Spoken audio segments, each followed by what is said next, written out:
स्वामी जी के देह ना ना तनी मरद बनो तरह तो हिनका संगे जौन कइल है इनका संगे क के दिखाओ मान जाए देखे हां आई कोशिश रहेगा आई आज ले हम हार मोलने नहीं की भले का बड़ा जाऊ अलग के बात बा लेकिन हार कभी अपुल का नहीं हार मानना भी नहीं चाहिए। अरे पागल बानी ए दिल जानी पागल बानी ए दिल जानी बसवा के जैसे टर्न लेवे के बा ए डार्लिंग हाय डाड़वा घुमा के हेंगा गिर जाए तार हाथ कौन काम करेला है कि हऊ तावा फिर से आओ टर्न लेके हे हप्पा जी हम ले लेब तो तारा के देखले बनी तब से श्रद्धा लगल बा कि लीही तारा कला के परिकोरा में पागल बानी ए दिल जानी हो पागल बानी ए दिल जानी बसवा के जैसे आराम से ऐसे ना एक बार फिर देखे अरे कि पागल बानी हो ए दिल जानी हो पागल बानी ए दिल जानी बसवा के जैसे हम ना डार्लिंग तुम बोलो ना भाई नो परतुमन जी किए यार हमरा से ना भाई अच्छा रहो फिर से कह देता नहीं रोक ताली बजाओ अरे कि पागल बानी ए दिल जानी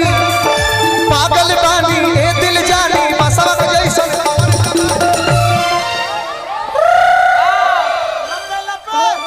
जान ले के मारे भाई लालो ना भाई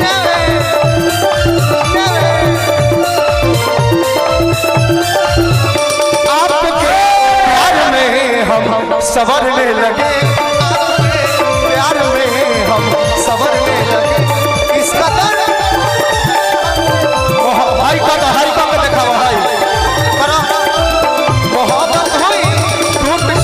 बाजुओं में बिखरने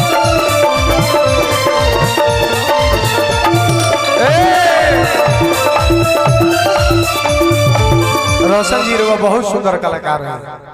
इनका के कहत नहीं इनका के पूजा भी बहुत सुंदर कला देखा इनका पर भड़का मत इनका देखा कहत इनका है बोलियो रोशनदार से ना भइल हम जवन कदम तारा भातार से ना होई जेकरा के तू मानो तारू आई जवन क दिहन तू करवा लेबो ई जवन करिहन तू करवा लेबो जीवन में ना होई तू करवा ना मेटर पाव पहले कभी हां पहले कभी ना मेरा हाल ऐसा हुआ मेरी नींद गई होने लगा कुछ तो होने लगा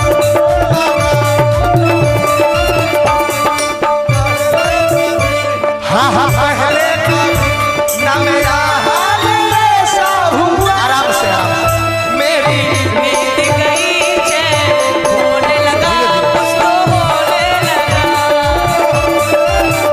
कुछ तो होने लगा